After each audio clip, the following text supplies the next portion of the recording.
everyone, I thought I'd give you a quick update on what's going on in our greenhouse right now.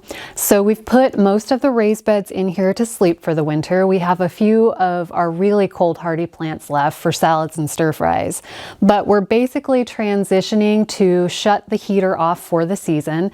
That not only lets the raised beds rest, but it kills off any potential pests that may be harboring in the greenhouse, like aphids, because we don't want those attacking our little plant babies when we go to germinate seeds in February. In the meantime, what I'm doing is cold stratifying some seeds. So I've harvested these Echinacea seed heads from plants that we grow on the property, and these seeds require a period of cold in order to germinate.